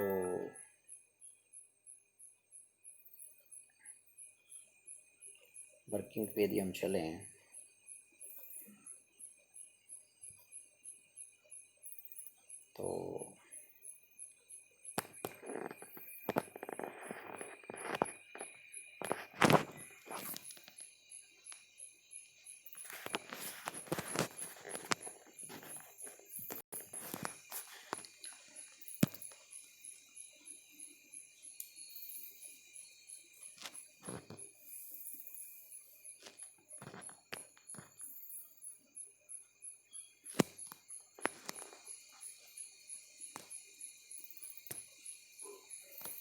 तो ये ठीक है। सो अब आ गए हम अपने ब्लैक बोर्ड पे। तो यहाँ आप देखेंगे थोड़ा सा वर्किंग साइक्लोट्रॉन का। साइक्लोट्रॉन में बेसिकली जो मैंने बताया वो ये बताया आपको, देखो थोड़ा सा यहाँ मैं बना देता हूँ। ऐसे ये D है, ये ऐसे D1 है, ये ऐसे थी D2, ठीक है, ये गैप है वो, ठीक है। अब इस गैप में यहाँ पे, ठीक है, ये ऊपर मैग्नेट था ऐसे, नॉर्थ पोल था उसका, ये नॉर्थ पोल था ये मैग्नेट का, और ये नीचे क्या था भाई, साउथ पोल था। सो बेसिकली मैग्नेटिक फील्ड जो है वो इनके प्लेन के परपेंडिकुलर है ऐसे, ये ऐसे मैग्नेटिक फील्ड भी, ठीक है। ये है D1 और ये है D2, ठीक है। D1 इधर लिख दिया मैंने, D2 इधर लिख दिया दोबारा, ठीक है जी। अब इसकी जो वर्किंग है बेसिकली उसको समझेंगे थोड़ा सा कि होगा क्या बेसिकली। सो यहाँ से यदि मैं आपको बताऊँ कि यहाँ जैसे सपोज करिए let us start no working, कि ठीक है, ये positively charge particles like proton, deuteron और कैन से हीलियम, इनको एक्सलेट करने के लिए यूज़ होता है, ये बता रहा था मैं आपको। And this cyclotron was basically Lawrence and Livingstone, ठीक है। इन दोनों ने ये मशीन 1934 में डिज़ाइन करी थी टू स्टडी न्यूक्लियर स्ट्रक्चर, ठीक है। और बाद में फिर लॉरेंस को 1934 में इन्होंने ये डिज़ाइन करी थी। लॉरेंस जो था इसको बाद में ही was also awarded Nobel prize in physics for this work, okay. So cyclotron एक ऐसी मशीन है जो ये जो पॉजिटिवली चार्ज पार्टिकल्स हैं इनको हाई स्पीड पे एक्सलेट करने के लिए यूज़ होता है, ठीक है। तो and these highly energetic and highly accelerated particles are used to study nuclear structure, or used to, or they are used in high speed particles are used in atom smashing experiments, you can say, or you can say scattering experiments, ठीक है, to study nuclear structure, ठीक है। Atom smashing experiments और even से scattering experiments में इन्हें use होते हैं to study water nuclear structure. तो ये तो आगे बेसिक क्या होता है साइक्लोट्रॉन, ठीक है। सो उसके बाद मैंने प्रिंसिपल आपको बता दिया था कि perpendicular to plane of dees magnetic है, इसमें मैग्नेटिक फील्ड अप्लाई करेंगे। सो चार्ज पार्टिकल जब मैग्नेटिक फील्ड बी में वेलोसिटी बी से एंटर होता है परपेंडिकुलर टू फील्ड, तो it moves in a circular path, ये बताया मैंने। और radius of this path can be increased by applying suitable objective electric field, ये इसका प्रिंसिपल आ गया, ठीक है जी। अब मैं इसकी कंस्ट्रक्शन को बता दी मैंने डायग्राम से, अब मैं इसकी वर्किंग की बात कर रहा हूँ, ठीक है। वो आप देखें ज़रा ध्यान से, यहाँ पे ये जो इसकी वर्किंग है बेसिकली। सो ये बता रहा था मैं आपको कि ये है वो डीज, इसे समझने के लिए थोड़ा ऐसे बना देते हैं, ये है वो डीज, ठीक है। और ये D1 है और ये D2 है, ठीक है। जो भी पॉजिटिवली चार्ज पार्टिकल आपने एक्सलेट करना है, वो ये जो गैप दिख रहा है आपको, इस गैप के बिल्कुल सेंटर में उसको रख देना है, ठीक है। और ये आएगा कहाँ से, पॉजिटिव आयंस का सोर्स होगा कोई, जैसे पॉजिटिव आयंस प्रोटॉन्स हैं, जैसे वो कहाँ से मिलेंगे आपको, प्रोटॉन्स आपको मिलेंगे by ionization of hydrogen gas. और यदि आपको अल्फा पार्टिकल चाहिए 2He4, वो मिलेंगे आपको by ionization of helium gas, okay. So ठीक है, आपको मिल गए, मान लो यहाँ positively charge particle is placed at the centre of the gap between these two dees, ठीक है, ये आपकी डी।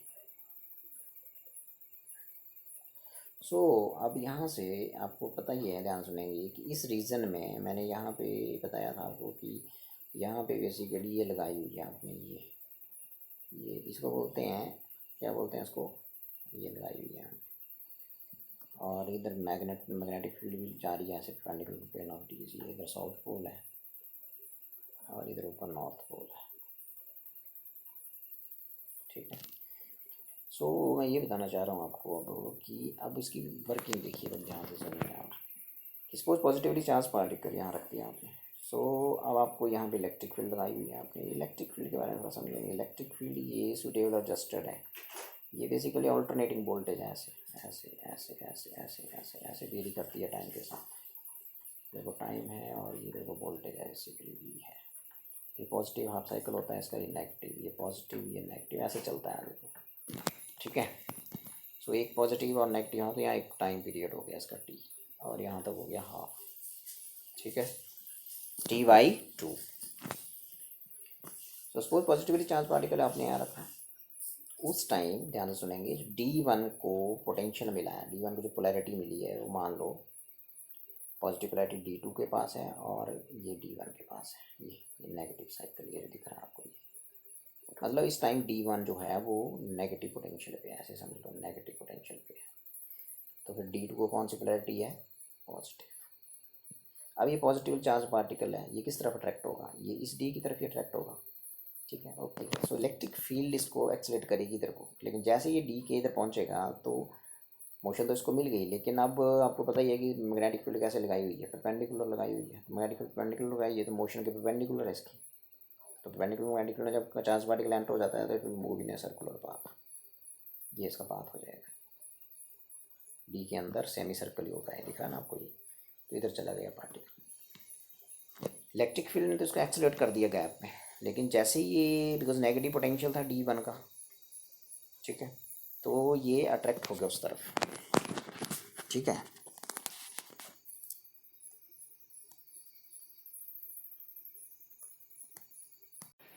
सो मैं बात कर रहा था कि जो इसकी वर्किंग है बेसिकली साइक्लोट्रॉन की, तो उसको थोड़ा समझिए यहाँ पे, okay, working, okay. So working में सपोज जो पॉजिटिव आयन है या पॉजिटिवली चार्ज पार्टिकल है, वो आपने यहाँ ये जो गैप है इसका जो सेंटर है ये P, यहाँ पे आपने रख दिया, ओके।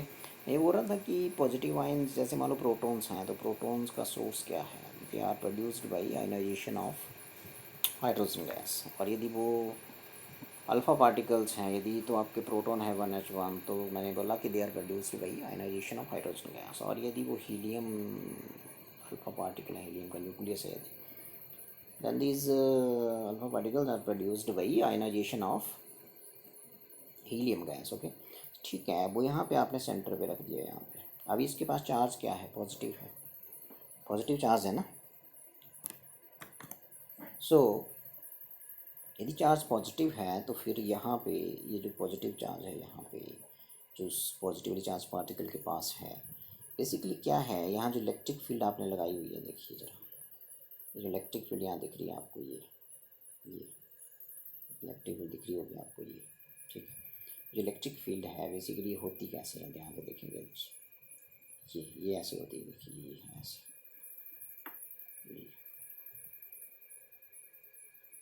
ये है ऑल्टरनेटिंग वोल्टेज की तरह होती है, ये ऐसे, इसमें एक पॉजिटिव हाफ साइकिल होता है और एक नेगेटिव हाफ साइकिल, यहाँ आपका पूरा एक साइकिल हो गया तो टाइम पीरियड T हो गया, और यदि यहाँ करेंगे बात तो हाफ T/2 हो गया यहाँ पे, ठीक है। और ऐसे आगे ये पॉजिटिव आ जाएगा, फिर नेगेटिव आ जाएगा, ऐसी होती है अल्टरनेटिंग वोल्टेज, फिर नेगेटिव आ जाएगा आगे, ठीक है। तो शुरू में जैसे मैंने बोला ये D2 है, ये देखो ये लिखा है D2, और ये D1 है, D1 के पास मान लो ये वाली पोलैरिटी है इस टाइम पे नेगेटिव, ये वाली D1 के पास है, तो ये वाली फिर D2 के पास होगी, समझे बात, ठीक है। तो D1 इस टाइम बोलने का मतलब है D1 जो है वो बेसिकली नेगेटिव पोटेंशियल पे है, ये देखो, ठीक है। सो ये है नेगेटिव पोटेंशियल पे, ये लिख दिया मैंने नेगेटिव। सो ये कौन सा पार्टिकल है, पॉजिटिवली चार्ज पार्टिकल, ठीक है। जैसे ये गैप में रखा, क्या होगा, इसको इलेक्ट्रिक फील्ड की वजह से इसको फोर्स लगेगा, क्यों लगेगा फोर्स, बिकॉज ये नेगेटिवली जो नेगेटिव पोलैरिटी वाली D है D1, ये इसको अपनी तरफ अट्रैक्ट करेगी, अट्रैक्ट करेगी तो it will move towards D1, okay, ठीक है। अब ये इसकी जो मोशन है इस रीजन में जो मैग्नेटिक फील्ड है वो इसकी मोशन के क्या है, परपेंडिकुलर है, तो फिर जब मैंने बताया था आपको कि जब वेलोसिटी और मैग्नेटिक फील्ड में एंगल 90 डिग्री होता है तो आपका पार्टिकल कैसा पाथ लेता है, सर्कुलर, तो ये देखिए सर्कुलर पाथ में मूव करेगा एक D के अंदर, ये दिखा आपको, ये सर्कुलर पाथ है, लेकिन ये सेमी सर्कल ही होगा एक D के अंदर, ये देखिए सेमी सर्कल होगा, ठीक है। सो inside a D it moves in a semicircular path because magnetic field is applied perpendicular to its motion. Okay so ठीक है, मतलब इलेक्ट्रिक फील्ड ने तो गैप में इसको एक्सीलरेट कर दिया D1 की तरफ, लेकिन मैग्नेटिक फील्ड ने इसको D1 के अंदर कैसी पाथ में मूव करवाया, सर्कुलर, और एक डी के अंदर मैंने बताया कि सेमी सर्कुलर पाथ ही होगा। ठीक है, तो क्वेश्चन ये है कि एक डी के अंदर जिसने टाइम लिया यहाँ से लेके यहाँ तक, वो होगा ये, क्योंकि D1 के पास कौन सी पोलैरिटी थी मैंने बताया अभी, नेगेटिव, और नेगेटिव पोलैरिटी तो ये हाफ साइकिल होता है, यहाँ से लेके यहाँ तक, यहाँ से लेके यहाँ तक हाफ साइकिल होता है। तो एक डी के अंदर जो पार्टिकल टाइम लेता है बेसिकली वो कितना लेता है, ये याद रखेंगे यहाँ पर, वेरी इंपॉर्टेंट, ये है वो स्टेबल और जस्ट इलेक्ट्रिक फील्ड। एक डी के अंदर पार्टिकल को जो टाइम लेना है वो ऑल्टरनेटिंग वोल्टेज के टाइम पीरियड का हाफ। ठीक है, तो ये एच पे पहुँच जाएगा इतने टाइम में, इतने टाइम में एच पे पहुँच जाएगा। ठीक है, उसके बाद फिर ये तो कंटिन्यूसली चेंज हो रही है आपकी जो वोल्टेज है, ये तो कंटिन्यूसली चेंज हो रही है। ठीक है, मतलब ये हाफ साइकिल के बाद अपनी पोलैरिटी चेंज करती है, हाफ साइकिल। ठीक है, ये पार्टिकल यहाँ से चला और यहाँ पहुँच गया। ठीक है, यहाँ पहुँच गया मीन हाफ साइकिल पूरा हो गया, पोलैरिटी चेंज होगी। अब ये D1 को पोलैरिटी पहले नेगेटिव थी, तो कौन सी पोलैरिटी मिलेगी, पॉजिटिव। अब नेगेटिव पोलैरिटी तो चली जाएगी इस डी के पास, इसके पास क्या है, पहले यहाँ नेगेटिव थी तो यहाँ थी positive. D2 was at positive potential initially when D1 was at negative potential. Okay, so जैसे ही इसने यहाँ से लेके यहाँ तक कितना टाइम लिया मैंने बताया T/2, और T/2 के बाद ही पोलैरिटी चेंज होती है इलेक्ट्रिक फील्ड की। यदि इसकी नेगेटिव थी पहले तो अब क्या होनी है, बोलो, पॉजिटिव। तो नेगेटिव किसके पास चली जाएगी, अब नेगेटिव इधर आ जाएगी D2 के पास। ठीक है, तो ये बोलने का मतलब, तो अब D1 के पास आ जाएगी ये पॉजिटिव पोलैरिटी, ये बताया मैंने, पॉजिटिव पोटेंशियल चली जाएगी, और D2 कहाँ चली जाएगी, अब नेगेटिव पोटेंशियल। ठीक है, तो ये होने वाला है सेकंड केस में। और जैसे ये यहाँ तक पहुँच गया, पोलैरिटी चेंज होगी, पोलैरिटी चेंज होगी तो यहाँ पहले पोलैरिटी कौन सी थी, पॉजिटिव थी, अब कौन सी पोलैरिटी आएगी, यहाँ नेगेटिव। तो ये पॉजिटिव चार्ज पार्टिकल है, it will now attract towards this negative polarity D, वो कौन सी डी है, D2। ठीक है, और फिर इलेक्ट्रिक फील्ड इसको फिर एक्सीलरेट करेगी, और जैसे ये यहाँ पहुँचा आगे फिर आपको पता है कि इसकी मोशन के परपेंडिकुलर है मैग्नेटिक फील्ड, इसकी वेलोसिटी के perpendicular magnetic field will follow circular path. फिर इसका यहाँ से लेके यहाँ तक जो टाइम है बेसिकली वो फिर T/2 हो गया। एक डी के अंदर ये टाइम T/2 लेता है, अल्टरनेटिंग वोल्टेज के टाइम पीरियड का हाफ लेता है। ठीक है, जैसे एच पे पहुँचा फिर पोलैरिटी चेंज हो जाएगी। अब इसकी क्या थी, पॉजिटिव, अब यहाँ क्या हो जाएगी, नेगेटिव, पॉजिटिव यहाँ से। अब ये खुद पॉजिटिव चार्ज पार्टिकल, खुद पॉजिटिवली चार्ज पार्टिकल है, and it will attract towards D1 and it will move with a larger velocity now. Okay, फिर यहाँ से लेके यहाँ तक चलेगा, ये ऐसे चला गया, ऐसे देखो सर्कुलर पाथ में चला गया, सर्कल का रेडियस ज़्यादा बड़ा हो गया। देखो जैसे एच पे पहुँचा है, फिर यहाँ से लेके यहाँ तक टाइम T/2 लगा, फिर पोलैरिटी चेंज होगी। मतलब जैसे ही एच पे पहुँचता है सामने वाली टी की पोलैरिटी खुद ही पॉजिटिव है, नेगेटिव आता है, इसको नेगेटिव पोलैरिटी पहुँच गई और फिर यहाँ कौन सी आ गई, पॉजिटिव। ऐसे ही होता है। ठीक है, और तो जैसे जैसे एच पे पहुँचेगा सामने वाली डी की पोलैरिटी क्या पाएगा, ये नेगेटिव पाएगा, क्योंकि ये वो सुटेबल और जस्ट इलेक्ट्रिक फील्ड। तो फिर it will move now towards D2 and it will follow a circular path of larger radius. When it reaches again at the edge of D2, then it again finds that the polarity जो सामने वाली D की है वो negative होगी, it will again attract towards that D now, and this process repeats, and finally इसके circle का radius बढ़ता जाएगा, और फिर फाइनली ये जब बहुत ज़्यादा एक्सीलरेट हो गया होगा, इसकी वेलोसिटी बहुत ज़्यादा बढ़ गई होगी, इस विंडो के थ्रू, ये विंडो है यहाँ से आके इस टारगेट को हिट करेगा। ये टारगेट है यहाँ पे, टारगेट कुछ भी हो सकता है आपका, ये कोई भी है, किसी एटम का न्यूक्लियस हो सकता है। ठीक है, और कोई एटम हो सकता है, तो उसके स्ट्रक्चर को स्टडी करना है फिर। ठीक है, सो ये ऐसे होता है इसमें वर्किंग। ठीक है, सो ये थी इसकी वर्किंग। तो एक चीज़ और ध्यान रखें कि जो इलेक्ट्रिक फील्ड है बेसिकली वो इस गैप में ही है। ठीक है ना, इलेक्ट्रिक फील्ड यहाँ नहीं हो सकती इनसाइड दी डीज तो कंडक्टर्स हैं, तो कंडक्टर के इनसाइड थोड़ी होती है इलेक्ट्रिक फील्ड। ठीक है, तो ये जो डीज हैं इनके प्लेन के परपेंडिकुलर कौन सी फील्ड लगी हुई है, मैग्नेटिक फील्ड। जैसे ही गैप में रखते हैं हम इसको, तो ठीक है, इस डी को पोलैरिटी नेगेटिव होती है तो इस तरफ अट्रैक्ट हो जाता है ये। ठीक है, लेकिन ये फिर इस डी के अंदर सेमी सर्कुलर पाथ में क्यों जाता है, बिकॉज इसकी वेलोसिटी के परपेंडिकुलर कौन सी फील्ड लगी हुई है, मैग्नेटिक फील्ड। तो मैग्नेटिक फील्ड इसको सर्कुलर पाथ में मूव करवाएगी और इलेक्ट्रिक फील्ड जो है इसको एक्सेलरेशन देगी। ठीक है, सो ये थी इसकी वर्किंग। सो आगे फिर हम इसकी थोड़ी सी थ्योरी जो है बेसिकली वो करेंगे। सो यहाँ से फिर इसकी जो थ्योरी है उसको शुरू करते हैं। वर्किंग हो गई, आप देखेंगे थ्योरी। सो थ्योरी में बेसिकली नया कुछ नहीं पढ़ेंगे, पहले भी बताया मैंने आपको कि जो फोर्स लगेगा इस पर, force on charge particle Q due to magnetic field, कितना लगेगा बोलो। F is equal to Q V B sine 90 है ना, 90 डिग्री एंगल था वी और वी में, तो फोर्स लगेगा मैक्सिमम। मैं बार बार बोल रहा हूँ, this force will provide necessary centripetal force. ठीक है, this F will provide what, necessary centripetal force for particle, necessary centripetal force for particle. Okay, for Q you can say. So ठीक है, so इसका मतलब ये M B square upon R is equal to Q, दोनों forces को equate कर दीजिए, this is centripetal force. So यहाँ से एक भी आपका कैंसिल हो जाएगा, ये यहाँ से आप फिर आराम से आर निकाल सकते हो। बार बार किया हमने, 3 बार कर लिया आज, तो काफ़ी बार की ये चीज़ हमने ना। सो आर क्या हो जाएगा यहाँ से, M V upon Q B, this is equation number 1। ठीक है, सो ये आगे आपकी यहाँ से वेलोसिटी भी निकाल सकते हो आप। सो यहाँ से टाइम पीरियड क्या होगा फिर, और यू कैन से टाइम पीरियड चलो बाद में निकाल दें। एक डी के अंदर इसने कितना टाइम लिया, time taken by particle inside D,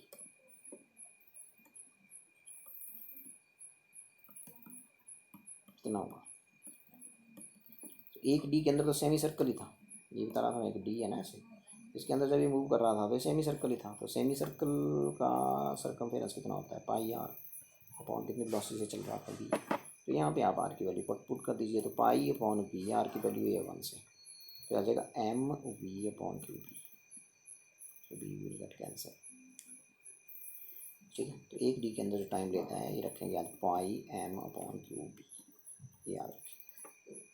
और फिर मैं बता रहा था कि एक डी के अंदर जो टाइम ये लेता है बेसिकली वो जो अल्टरनेटिंग वोल्टेज लगाई है, जो इलेक्ट्रिक फील्ड लगाई है, उसका टाइम पीरियड क्या है टी, तो time period of alternating voltage है, time period of alternating voltage electric field can say alternating voltage. Okay, so एक डी के अंदर मैंने बताया था जो टाइम लेता है टी, वो that is simply T upon 2 half cycle. तो यहाँ से आप टाइम पीरियड निकाल सकते हो, ये टी आ जाएगा आपके पास, यहाँ से कितना आएगा भी टी, यहाँ से 2 pi M upon Q B. ठीक है, और फिर फ्रीक्वेंसी जो है बेसिकली वो रेसिप्रोकल ऑफ टाइम पीरियड होता है, तो साइक्लोट्रॉन फ्रीक्वेंसी बोलेंगे इसको, साइक्लोट्रॉन फ्रीक्वेंसी, इसको मैग्नेटिक रेजोनेंस फ्रीक्वेंसी भी बोलते हैं। ठीक है, तो साइक्लोट्रॉन फ्रीक्वेंसी हो जाएगी that is reciprocal of time period and you will get this Q B upon what 2 pi. ठीक है, सो ये आप निकाल सकते हैं, यहाँ से टाइम पीरियड निकल गया, एक डी के अंदर उसने कितना टाइम लिया वो भी निकल गया। ठीक है, और एक डी के अंदर जो टाइम पीरियड होता है वो बेसिकली हाफ साइकिल होता है अल्टरनेटिंग वोल्टेज का, यहाँ से आप अल्टरनेटिंग वोल्टेज का टाइम पीरियड निकाल सकते हो, निकल गया। और ये फिर फ्रीक्वेंसी आ गया आपका, ये फ्रीक्वेंसी भी यहाँ से निकल गई। ठीक है, सो साइक्लोट्रॉन फ्रीक्वेंसी निकल चुकी है। ठीक है, और फिर आपके पास नेक्स्ट जो है वो बेसिकली मैक्सिमम काइनेटिक एनर्जी इसकी कितनी होगी, maximum kinetic energy of particle having charge Q. So kinetic energy maximum कब होगी, जैसे हम बोल रहे थे ना डीज के अंदर ऐसे चल रहा है, ये 2 डीज बनाए हुए हैं ऐसे रापसी, तो छोटे छोटे सर्कल बन रहे हैं, बड़ा सर्कल बन रहा है, बड़ा सर्कल, जब बड़े से बड़ा सर्कल बनेगा तो उसकी रेडियस मान लेते हैं वो होगी डीज की रेडियस के बराबर। तो मतलब इसके जो पाथ की रेडियस है वो किसकी इक्वल हो जाएगी, जब ये बहुत बड़े सर्कल में मूव करेगा, ये मैक्सिमम रेडियस वाला जो सर्कल होगा। ठीक है, सर मैक्सिमम रेडियस वाला सर्कल कौन होगा, सबसे बाहर वाला, उस टाइम इसकी वेलोसिटी भी मैक्सिमम होगी और रेडियस भी मैक्सिमम होगी। ठीक है, और वो रेडियस बेसिकली होगी रेडियस ऑफ डीज, सबसे बड़े सर्कल की रेडियस क्या होगी, रेडियस ऑफ डीज, ये आ गया। ठीक है, सो फिर आपने कुछ नहीं करना है, ये जो ऊपर लिखा है आपने रेडियस निकाली, ये वाली ये यहाँ स्मॉल आर की जगह कैपिटल आर बोल देना है बस। तो आर क्या होता है, M V upon Q B. So kinetic energy हो जाएगी half M V square, maximum velocity से जब ये बाहर आएगा, तो मैक्सिमम वेलोसिटी जो है बेसिकली काइनेटिक एनर्जी को के बोल देते हैं, तो के यहाँ से आ जाएगा हाफ एम वी की वैल्यू भरो ऊपर से, वी की वैल्यू हो जाएगी R Q B upon M. R को मैं बोला कैपिटल आर लिखना है, R Q B upon M, square है इसको स्क्वेयर करते जाइए, ठीक है। सो मैक्सिमम वेलोसिटी के लिए मैंने बताया कि जब वेलोसिटी इसकी मैक्सिमम होगी तो सबसे बड़ा सर्कल होगा जब बाहर आने के लिए रेडी होगा, हिट करेगा टारगेट को, उस टाइम जो उसके पाथ का रेडियस है that will be equal to radius of dees, इसकी वेलोसिटी मैक्सिमम होगी उस टाइम, ठीक है। तो ये लिख दिया हमने। जब वेलोसिटी मैक्सिमम होगी तो स्मॉल आर की जगह क्या लिखेंगे, कैपिटल आर, ठीक है जी। तो अब यहाँ से आपने वी की वैल्यू भर दी, स्क्वायर तो स्क्वायर कर दिया, एम से कैंसिल हो गया, तो ये आई मैक्सिमम काइनेटिक एनर्जी, के मैक्सिमम बोल देते हैं। तो मैक्सिमम काइनेटिक एनर्जी आ गई, के मैक्सिमम इज इक्वल टू, ये आ गया देखो, R square U square B square upon 4। यहाँ से आप मैक्सिमम काइनेटिक एनर्जी इसकी निकाल सकते हैं, ठीक है। उसके बाद है, तो ये था आपका सिंपल थ्योरी, इसमें बार बार की हमने ये चीज़, ठीक है। उसके बाद आप इसकी जो लिमिटेशन है वो सुनेंगे ध्यान से।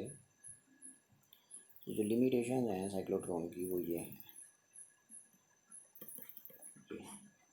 लिमिटेशंस नंबर 1, साइक्लोट्रॉन जो होता है basically it is use to accelerate positively charge particles up to a certain limit, certain limit तक काम करेगा, सर्टेन लिमिट। वो लिमिट क्या है वो देखते हैं अभी। जैसे हम बोल रहे हैं कि जो आपकी वेलोसिटी है पार्टिकल की, जैसे जैसे बड़े सर्कल में जाएगा ऐसे ऐसे ऐसे ऐसे जाएगा ये, तो इसकी वेलोसिटी बढ़ती जाती है वेलोसिटी इसकी बढ़ती जाती है। वैसे सपोज कहीं वेलोसिटी सी के आसपास होगी, सी मीन वेलोसिटी ऑफ लाइट के आसपास पहुंच गई, तो उस टाइम अकॉर्डिंग टू आइंस्टाइन उस टाइम इसका मास चेंज होना शुरू हो जाता है, मास इंक्रीज आप रख लीजिए, तो इस फॉर्मूले के अकॉर्डिंग ये, ठीक है। तो ये होगा मास जब वेलोसिटी सी के आसपास पहुंच गई, और एम नॉट मास है जब ये रेस्ट में था, ठीक है। सो ये अब क्वेश्चन है, एक डी के अंदर कितना टाइम लेता है, पाई एम अपॉन क्यू बी, पीछे पढ़ा हमने अभी, यहाँ एम की वैल्यू भर दीजिए, तो ये बन गया तुम्हारा, बन गया ये Q B M not upon root 1 minus B square upon root C square under, तो ये आ गया आपका यहाँ से टी। तो एक डी के अंदर इतना टाइम लेगा। इस फॉर्मूले में यदि आप वी की वैल्यू को सी के आसपास भरिए और इंक्रीजिंग ऑर्डर में भरिए, जैसे आपने भर दिया 2 × 10⁸, ये भर दिया वी, दूसरे केस में थोड़ा और कर दिया चेंज, 2.5 कर दिया × 10⁸, फिर आपने और कर दिया 2.75 × 10⁸ मीटर पर सेकेंड, ठीक है। सो यदि आपने ऐसे कर दिया तो यू विल फाइंड कि वेलोसिटी को तो आप इंक्रीज़ कर रहे हैं, देखो नीचे इंक्रीज़ हो रहा है वेलोसिटी, बढ़ गया वेलोसिटी, तो यू विल फाइंड टाइम भी इंक्रीज़ होगा, टाइम आल्सो इंक्रीज, वी को इंक्रीज़ कर रहे हैं टाइम भी इंक्रीज़ होगा। तो देखो बड़ी अटपटी चीज़ हो रही है, मतलब आप वी को इंक्रीज़ कर रहे हो टाइम बढ़ रहा है, ठीक है ना, ऐसा कहाँ होता है ऐसे। सो इसका मतलब टाइम टी जो है वो इंक्रीज़ करेगा एज वी इंक्रीजेस, इस इक्वेशन में यदि आप पुट करके, इसका मतलब क्या हो गया, अभी टाइम बढ़ गया, देखो एक डी के अंदर लिया गया टाइम बढ़ गया, एक डी के अंदर कितना टाइम ले रहा था ये T/2, अब ये T/2 से ग्रेटर लेगा, ज़्यादा टाइम लेगा। इसका मतलब क्या हो गया, इसका मतलब बहुत खतरनाक हो गया। अभी देखो क्या होने वाला है, इसको मैंने बताया था कि ये डी थी ऐसे, और एक डी के अंदर यहाँ से लेके यहाँ सर्कुलर सेमी सर्कुलर पाथ में मूव कर रहा था, ये तो टाइम कितना ले रहा था T/2, और जैसे ऐसे सुटेबल एडजस्टर इलेक्ट्रिक फील्ड लगाई हुई थी कि जैसे एच पे पहुँचेगा सामने वाली डी की पोलैरिटी क्या पाएगा, नेगेटिव, उस तरफ अट्रैक्ट हो जाएगा, खुद पॉजिटिव है ना, ये पॉजिटिव नेगेटिव तरफ ही अट्रैक्ट होता है। सो ये ठीक है, लेकिन क्या होगा अब ये यहाँ जैसे पहुँचा होगा कि अभी क्योंकि अब टाइम ज़्यादा ले रहा है ना डी के अंदर, ये मैंने बोला जब इसकी वेलोसिटी बहुत ज़्यादा बढ़ जाती है तो टाइम है देखो टी ग्रेटर दैन T/2 हो जाता है, ठीक है। तो इसका मतलब T/2 टाइम में यहाँ तक पहुँचा होगा अभी, और उस उधर पोलैरिटी चेंज होगी। तो जैसे और सर्कल लेता जाएगा या और बड़े सर्कल में पहुँचेगा, ऐसे ऐसे ऐसे ऐसे ऐसे ऐसे और बड़े सर्कल में पहुँचेगा, ऐसे ऐसे ऐसे एक स्टेज आएगी जब एज पे पहुँचेगा ना, तो ये खुद पॉजिटिव है, सामने वाली डी की पोलैरिटी भी पॉजिटिव ही पाएगा, क्योंकि वो एक ट्यूनिंग थी वो बिगड़ गई, क्योंकि एक डी के अंदर जो टाइम था वो T/2 ले रहा था, और उस टाइम T/2 के बाद ऑल्टरनेटिंग वोल्टेज चेंज हो रही थी, जैसे एज पे पहुँच रहा था सामने एकदम से वोल्टेज जो नेगेटिव थी और उस तरफ एक्सीलेट हो रहा था। लेकिन एक स्टेज आएगी यदि ये टाइम ज़्यादा लेना शुरू कर देगा एक डी के अंदर, ठीक है, तो एक स्टेज आएगी कि ये जैसे एज पे पहुँचेगा यहाँ पोलैरिटी क्या हो जाएगी, पॉजिटिव, अभी खुद भी पॉजिटिव है, तो आगे नहीं जा पाएगा, अब इसको रिपल्शन मिलेगी, रिटार्ड हो जाएगा, it will retard now, and retard होता है एक्सीलरेट नहीं कर पाएगा, नेगेटिव एक्सीलरेशन मीन्स एक्सेलरेशन, हम तो बोल रहे थे एक्सीलेट करना है, और यहाँ विंडो लगी हुई थी, विंडो से बाहर आएगा तो हमारा जो टारगेट है उसको हिट करेगा, ऐसे बोल रहे थे हम, तो ये नहीं आएगा बाहर, फिर ये अंदर ही टकरा टकरू के अंदर ही खत्म हो जाएगा। तो instead of accelerating it may no retard, इसे लिखना, तो यहाँ पे लिखना आपने जब वेलोसिटी आपकी ज़्यादा हो गई और कंपेरेबल हो गई सी के, देन टी इंक्रीजेस, जैसे जैसे वेलोसिटी बढ़ी, it means it takes larger time inside T, so instead of accelerating it may no retard, समझे बात मेरी। So it becomes out of step हो गया है, आउट ऑफ फेज हो गया विद अल्टरनेटिंग वोल्टेज, फेज में नहीं रहा उसके साथ ही, लैग बिहाइंड हो गया, फिर पीछे रह जाएगा और एक स्टेज पाएगा कि सामने वाली जी की पोलैरिटी पॉजिटिव है, तो पॉजिटिव पॉजिटिव रिपल्शन होगी, वहाँ एक्सीलरेट होने के बजाय ये क्या हो जाएगा, रिटार्ड हो जाएगा, वो कुछ लिमिट तक ही एक्सीलरेट कर सकता है पार्टिकल्स को। और दूसरा इसका ये बड़ा इंपॉर्टेंट है कि इलेक्ट्रॉन, इलेक्ट्रॉन 2 नंबर में क्वेश्चन होता है, very important, electrons can not be accelerated by cyclotron, क्यों? Electrons cannot be accelerated by cyclotron. Very important question. Why? So हमने बोला कि इलेक्ट्रॉन जो है, this basically cyclotron is use to accelerate heavy particles, heavy particles like इनका mass ज़्यादा है, like proton हो गया, ड्यूट्रॉन हो गया 1s2, ठीक है, हीलियम हो गया, सॉरी अल्फा पार्टिकल हो गया, हीलियम न्यूक्लियस, ठीक है, तो इनका मास तो ज़्यादा है, लेकिन जो इलेक्ट्रॉन है वो हैवी नहीं होगा, ऐसा पार्टिकल है, वो तो लाइटर पार्टिकल है, इलेक्ट्रॉन तो लाइटर पार्टिकल है, ठीक है, उसका मास पहले कम है, इसका मास क्या है अभी, मास इसका लेस है, मास लेस है तो क्या होगा आप सोचो, आप जब मास कम है तो ये अपनी जैसे ही एक्सलेट करने की कोशिश करेंगे इसको साइक्लोट्रॉन में, तो इसकी वेलोसिटी में एकदम से इंक्रीज़ होगा, ठीक है, हाँ, तो इसकी वेलोसिटी में क्या होगा, एकदम से इंक्रीज़ होगा, it will immediately gain velocity and hence kinetic energy, ठीक है, सो इसकी वेलोसिटी में एकदम से इंक्रीज आएगा, मास इसका लेस है, मास लेस होने से वेलोसिटी जो होगी इलेक्ट्रॉन की, velocity of electron immediately increases, immediately increases and hence its energy also increases, and energy इसकी बढ़ जाएगी, energy also increases,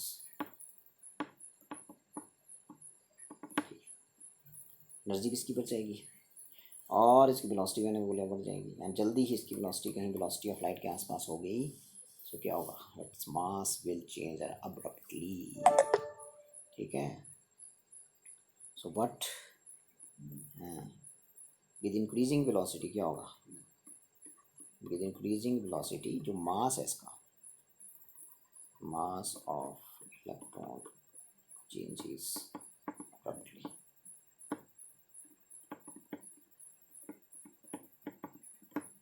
as a result, फिर आपको पता है क्या होता है, वो लाई बिगड़ जाती है जो ऊपर पढ़ाया मैंने, जैसे मास चेंज होगा इस इक्वेशन के अकॉर्डिंग चेंज होगा ना मास, इस इक्वेशन के अकॉर्डिंग मास चेंज हो जाएगा, और फिर मैंने बोला कि इसमें वेलोसिटी इसकी बढ़ रही है, तो क्या बोला, टाइम भी बढ़ेगा, एक डी के अंदर फिर ये t/2 टाइम ही लेगा, t/2 से ज़्यादा लेगा, तो एज ए रिजल्ट ये आउट ऑफ फेज हो जाएगा, as a result an electron at once becomes out of phase with alternating voltage, lag behind हो जाएगा, अल्टरनेटिंग वोल्टेज से पीछे रह जाएगा, और ट्यूनिंग भी कर जाएगी वो, ठीक है, as a result an electron becomes out of phase with what, applied alternating voltage, तो ये बड़ा इंपॉर्टेंट क्वेश्चन है, लिखा है वहाँ पे, यहाँ हमने लिख लेना है, ठीक है, ये सो ये है, इलेक्ट्रॉन लाइटर पार्टिकल है, वेलोसिटी में एकदम से इसकी इंक्रीज आएगा, एनर्जी भी बढ़ेगी इसकी, और वेलोसिटी बढ़ते बढ़ते क्या होगा, वेलोसिटी ऑफ लाइट के आसपास, soon its velocity approaches velocity of light, therefore mass of electron changes abruptly, as a result an electron at once एकदम से becomes out of step with what, applied alternating voltage, तो वही बात हो गई ऊपर वाली, ठीक है, जो अभी बताई मैंने आपको, सो इलेक्ट्रॉन्स साइक्लोट्रॉन से एक्सेलरेट नहीं हो सकते, ठीक है, सो ये था आपका, तो इसके लिए फिर थोड़ा सा मैं आपको बता दूँ कि इसमें नोट्स देख लेते हैं फटाफट, सो ये हैं आपके नोट्स,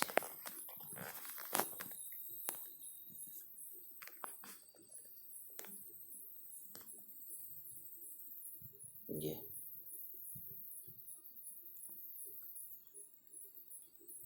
तो साइक्लोट्रॉन की बात हो रही थी ना, ये हमने पढ़ लिया था। तो ये था फिर cyclotron. So what is cyclotron मैंने बता दिया, सारा डिटेल आपको समझा दिया, प्रिंसिपल इसका क्या है वो भी बता दिया, इसमें कंस्ट्रक्शन में क्या क्या होता है वो भी आपको डिटेल में बता दिया, और इसकी डायग्राम भी यहाँ बना दी। ठीक है, डायग्राम यदि यहाँ से अच्छी लग रही है तो आप वीडियो में देख के उसको बना सकते हैं। ठीक है, कंस्ट्रक्शन में मैंने बताई थी। ठीक है, ये देखो ये मैग्नेट है, यहाँ पे ये मैग्नेट का नॉर्थ पोल है, और नीचे क्या है भी साउथ पोल है। ये देखो मैग्नेटिक फील्ड जो है इनकी इसके प्लेन के क्या है परपेंडिकुलर है, नॉर्थ से साउथ की तरफ चलती है मैग्नेटिक लाइंस। ओके, सो यहाँ से ये हो गया। उसके बाद फिर मैंने आपको इसकी क्या बताई, वर्किंग मैंने आपको समझा दी, बहुत डिटेल में समझाई। ठीक है, और फिर थ्योरी बताई। थ्योरी में फिर हमने क्या क्या किया, थ्योरी में हमने क्या क्या निकाला, रेडियस निकाला पाथ का, ये देखो, और फिर वेलोसिटी भी निकाल सकते हैं यहाँ से। फिर हमने बोला एक डी के अंदर जो टाइम लेता है वो भी निकाल दिया, और फिर अल्टरनेटिंग वोल्टेज का टाइम पीरियड भी निकाल दिया ये। ठीक है, यदि आपका टी जो था बेसिकली T/2 था ना, बताया था मैंने, तो यहाँ से टी ऐसे कर सकते हैं आप, T = 2T, टी की वैल्यू पुट कर दो, टाइम पीरियड अल्टरनेटिंग वोल्टेज का यहाँ से निकल आएगा। ठीक है, तो फिर मैक्सिमम काइनेटिक एनर्जी मैंने बताया कि जब ये लास्ट वाले सर्कल में होता है, जैसे ये ऐसे ऐसे चल रहा था, लास्ट वाले सर्कल में, लास्ट वाले सर्कल का जो रेडियस होता है बेसिकली वो रेडियस ऑफ डीज होता है, और उस टाइम इसकी वेलोसिटी मैक्सिमम होती है। ठीक है, और फिर यहाँ से जब मैक्सिमम वेलोसिटी होगी तो काइनेटिक एनर्जी भी मैक्सिमम होगी, तो काइनेटिक एनर्जी मैक्सिमम का फॉर्मूला भी यहाँ से ड्राइव हो गया। इसकी मैंने लिमिटेशन बताई कि कुछ है कि सर्टेन लिमिट तक कि ये पॉजिटिवली चार्ज पार्टिकल्स को एक्सेलरेट कर सकता है। ठीक है, और फिर मैंने बताया कि वेलोसिटी कहीं सी के आसपास पहुंच जाए तो फिर मास चेंज होना शुरू हो जाता है। ठीक है, और फिर मैंने बताया कि एक डी के अंदर ये ज़्यादा टाइम लेना शुरू कर देगा। पहले कितना ले रहा था T/2, अब क्या लेगा ये, अब ये T/2 से ज़्यादा लेगा। इसका मतलब एक स्टेज ऐसी आएगी कि ये सामने वाली टी की पोलैरिटी कैसी पाएगा, जैसे खुद है, खुद पॉजिटिवली चार्ज है तो सामने वाला पोटेंशियल भी ये पॉजिटिवली चार्ज ही पाएगा। सॉरी, खुद ये पॉजिटिवली चार्ज है तो सामने वाला जो पोलैरिटी होगा डी का है, सामने वाली डी पे जो पोटेंशियल होगा वो भी पॉजिटिव ही होगा। तो पॉजिटिव में रिपल्शन होने की वजह से ये एक्सेलरेट नहीं कर पाएगा, इट विल रिटार्ड। तो लिखा है सारा यहाँ पे, और यू कैन से it becomes out of step with the alternating voltage.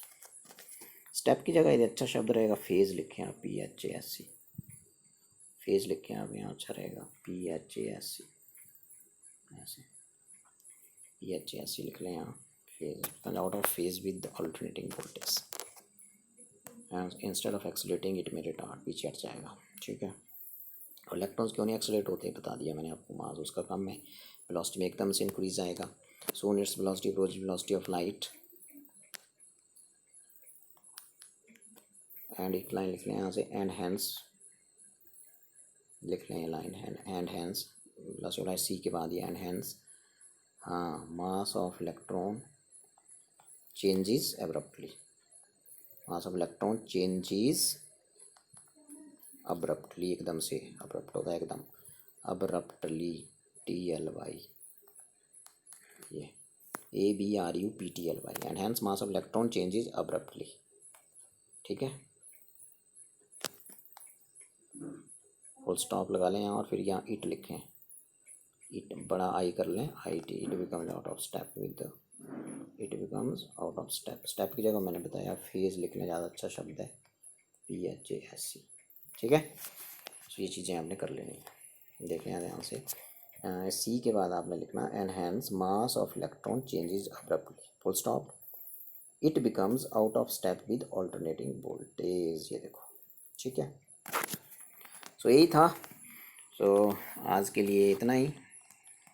ठीक है, फिर मिलते हैं नेक्स्ट लेक्चर में।